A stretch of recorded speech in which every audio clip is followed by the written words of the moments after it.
ঘটনার সূত্রপাতটা হয় আজকে কলাতলিতে বাবু, মিজান এবং মেহেদি আরও 2-3 জন তারা ইফতারের মধ্যে বসে এখানে ইফতার করা অবস্থার মধ্যে আইয়ুব এবং হৃদয় এবং আরিফ আরও 2-3 জন আছে যাদের আমি নাম জানি না, তারা এখান থেকে আসতেছে। তখন বাবু এবং যে আছে হৃদয় তার সাথে একটু করে চোখের সামান্য ইশারা নিয়ে তারা একজনকে একজন আঙুল দেখেছে, এরকম অবস্থা নিয়ে তখন হৃদয় এসে বাবুকে ধাক্কা দিয়ে দিই। ধাক্কা মারার পরে বাবু সেখান থেকে চলে এসে আমাদেরকে ফোন করে এবং তার বন্ধুবান্ধব যারা আছে সবাইকে ফোন করার পর আমরা কলাতলিতে উপস্থিত হই। ঘটনাটা প্রথমে বাবুকে ধাক্কা দিয়েছিল সাইমনের সামনে, তখন তারা বাইক নিয়ে আসার সময় সি গ্রাউন্ডের সামনে পর্যন্ত আসছে। তখন আমরা এখানে যাওয়ার পরে সি গ্রাউন্ডের সামনে তাদেরকে আটকাই, বলি আপনারা ওকে ধাক্কাটা কেন দিয়েছেন, আপনাদের সাথে ওর সমস্যাটা কি?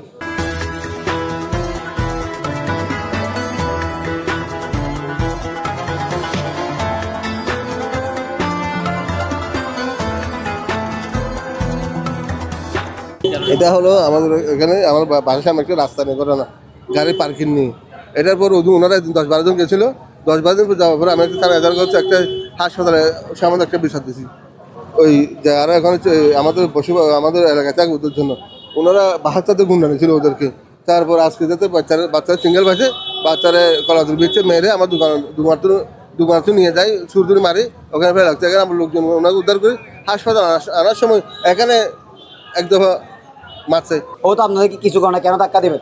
এরকম কথা বলার সাথে সাথে আয়ুব হঠাৎ পকেট থেকে ছুরি বের করে উতাল পাতাল করে ছুরি বেচতে থাকে। ছুরি বেচার সময় বাবুর রানের মধ্যে ছুরি লাগে এবং মাসির হাতের মধ্যে ছুরি লাগে এবং তারপর তারা তাদের মতো করে ছুরি চালাতে থাকে, আমরা আমাদের মতো করে করে যেখান থেকে আসার চেষ্টা করি। তখন আরিফের গায়েও ছুরি লেগে যায়, সেটাও আইয়ুবের হাতের দ্বারা আরিফের গায়ে ছুরিটা লাগছে, যেটা টেলিগ্রাম নিউজ কিছুক্ষণ আগে দাবি করছিল আমরা ছুরিটা আঘাত করছি, কিন্তু এটা সম্পূর্ণ মিথ্যা এবং বানোয়াট।